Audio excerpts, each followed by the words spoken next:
მოგესალმოთ ქალაქ თბილისის მედსაჯარო სკოლის ტელევიზია TNTV. დღეშვა კარგი ამბებით დაგემოდით. წინა გადაცემაში მყოფი პროგრამა ფლექსის ნახევარ ფინალისტი გიორგი ჯაჯანიძე დღეს უკვე ფინალისტია. მოდი ერთად მივულოცოთ მას ეს წარმატება და მოვუსმინოთ მას. დროებით. გამარჯობა, მე ვარ გიორგი ჯაჯანიძე, ფლექსის ფინალისტი.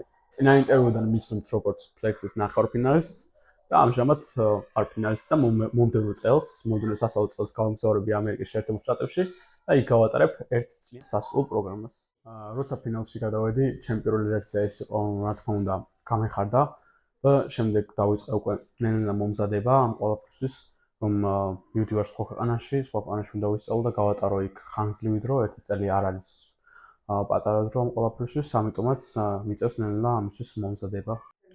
ყველაზე რთული ეტაპი ალბათ თვითონ ამ პროგრამაში იყო ის, რომ დიდი დროის მანძილზე გიწევდა ამ ყველაფრის საქმის გაკეთება და დროში ასე ვთქვათ, რომ მიწელება და მოლოდინის დროც ბევრია ასე თუ ისე.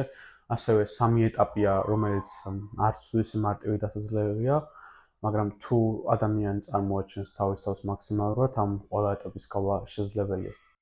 ფინალში გასვლაზე ვიტყოდი, რომ არც ისე მარტივია, მაგრამ რა თქმა უნდა, ყველა შეუძლებელი არაფერი არ არის. წინა ინტერვიუდან გამომდინარე, ველოდი რა თქმა უნდა ამ შედეგს და ამისთვის ვიმზადებოდი ამ დროის განმავლობაში.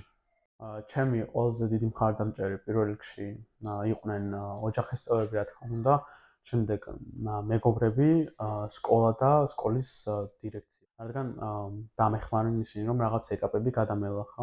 არსებობს ეტაპი, სადაც უკვე სკოლის ჩართულობაც მთავარია. ეს იქნება ფლექს პროგრამამდეც და ფლექსის პროგრამის განმავლობაში. ამიტომაც მადლობას ვუხდი მათ.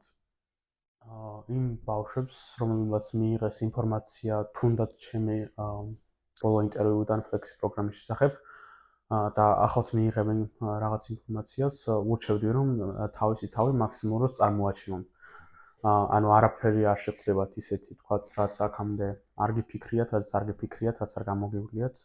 იქნება ეტაპები, სირთულეები, მაგრამ ამ ეტაპების და სირთულეების დაძლევა შესაძლებელია. ამიტომაც გირჩევთ, რომ წარმოაჩინოთ თქვენი თავი მაქსიმალურად და მოემზადოთ იმ ყველაფრისთვის მომავლისთვის, რაც გელოდებათ.